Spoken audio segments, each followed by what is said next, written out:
So Layla nervously asked, how do I feel more confident about changing careers? I have to change careers. I want to change careers, but I'm scared.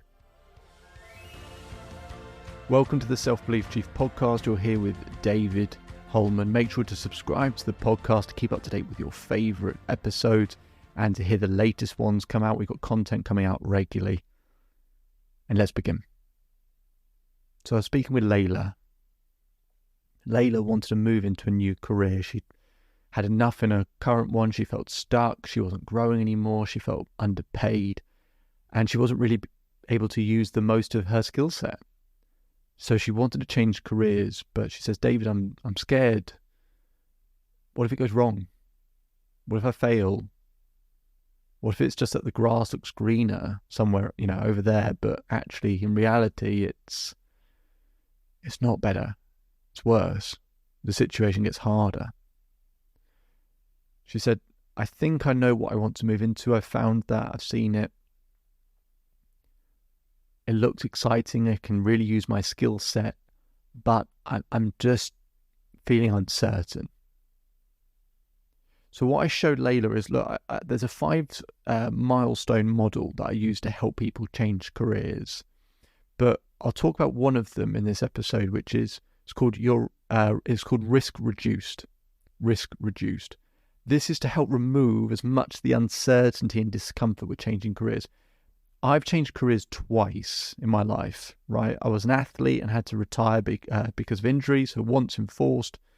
And then I was in a corporate environment and I thought, I don't want to be here. I'd love to create my own coaching business. So the second one was by choice. But I can tell you how difficult it is changing careers. I've been there. I've experienced it myself. It's a lot harder than we can even imagine to actually do it.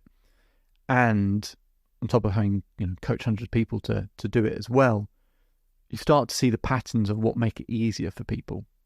So in the risk reduced milestone, what I talk about is 3 key areas that we need to create some certainty around so that we feel a bit more comfortable, so we don't associate as much pain with changing.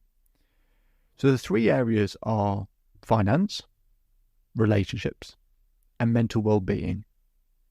It's very likely that if you feel really stressed, really anxious about the idea of changing careers, even if you want to, at least in one of those areas you're worrying. Either that, well, what if something bad happens and I'm not going to have enough money? Or what if I feel down or it has an impact on my relationships? Or what if, I really struggle to deal with it mentally and I start to feel really overwhelmed and uncomfortable and depressed? So it's likely in one of those areas. So you might want to start by, in each of those 3 areas, scoring how much certainty you have in each of them when it comes to the idea of changing careers, right? So, for example, if you're really, really worried about money when it comes to changing careers, then your certainty might be at a 2 out of 10. If you actually feel pretty good about your relationships, that they're not going to be affected by changing careers, you might say an 8. And then your mental well-being, if you're not really sure, you might say a 5. So scores like that. So when you're thinking about changing careers, how do you feel in regards to finance, relationships, mental well-being, with regards to, how you feel making that change, and a score out of 10, just so we can see where there might need to be a bit of an adjustment. Now, I'll talk about each of them briefly. So with finance, I never advocate someone leaving a job unless they've got another one to go to, right? But sometimes it's an enforced change, isn't it, right? So sometimes you get made redundant, or it's untenable and you just can't work there anymore.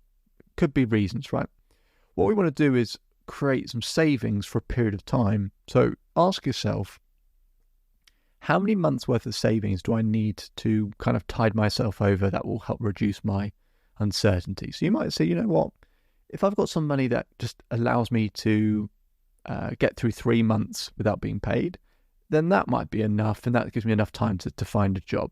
You might say 6 months, whatever it might be. Work out that number and then start creating ideas in terms of how you can save. Now, some people go, David, there's just no way for me to be able to save any more money. And it's just not true. For example, do you know that 50% of households waste about £1,000 a year on food waste, right? On food they have to throw away, we waste about £1,000. There are loads of things, loads of little tiny things that we can do that actually equate to a lot of money, right? That you can start saving that money. So you can have a think about that. How many months of savings, and how can you start to create a bit more saving? Where can you sort of, just for a number of months at least, just reduce some of your expenditure? Okay. Then we talk about relationships.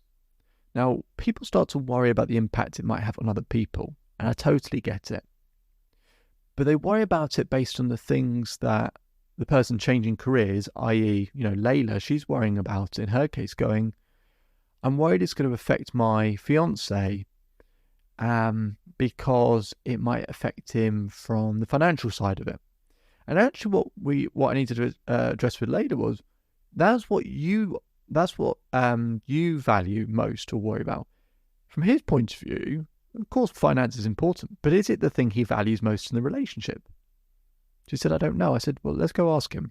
So she asked him, and she wrote down 3 things that he values in a relationship. And guess what? None of them were to do with money.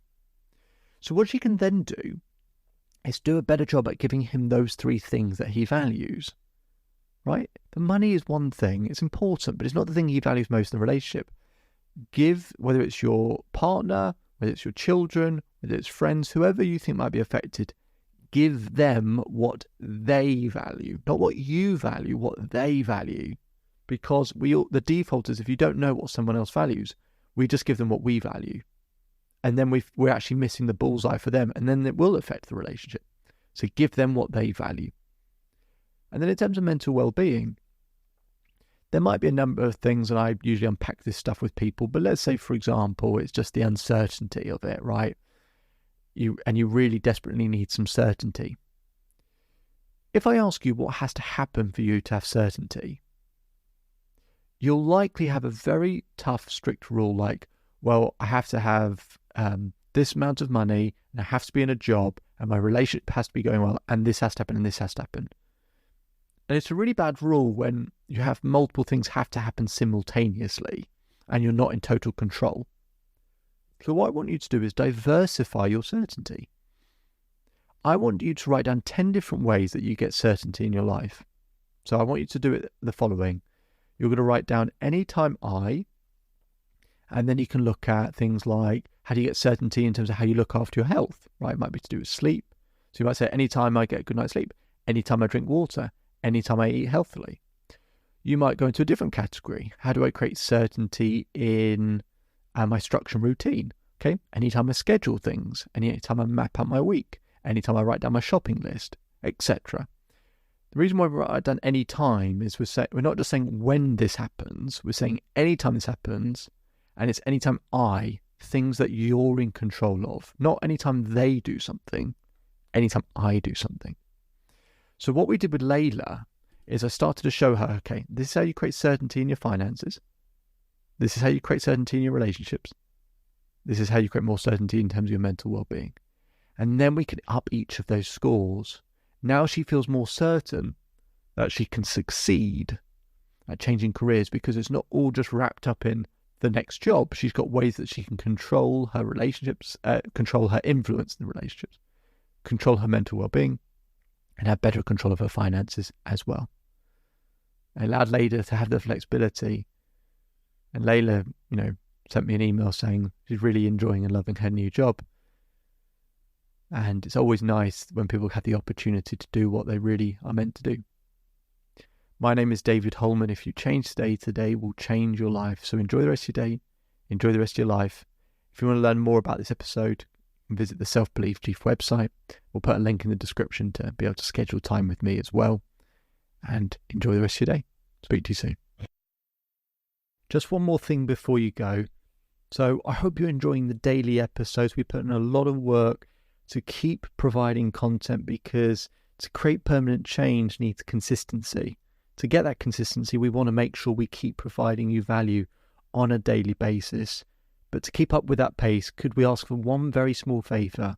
If you could take the time to leave a 5-star rating either on Apple Podcasts or Spotify. We'll put a link in the description for you to be able to do so. That really, really helps us out and helps us to keep providing content as frequently as we do. And we'll do one more thing to provide some extra value. If you take a screenshot of your rating or review and send it to selfbeliefchief@gmail.com or DM us on Instagram, I will provide you with a free coaching session with myself. Okay, so it'd be fantastic if you could leave that 5-star rating so we can keep providing content. Just simply click on the link in the description. It'll take you 20 seconds. And if you want to go one step further, take a screenshot of that rating and review, send it to selfbeliefchief@gmail.com or DM us on Instagram, and we'll arrange a free coaching session for you. Hope you enjoy the rest of your day, and see you on the next episode.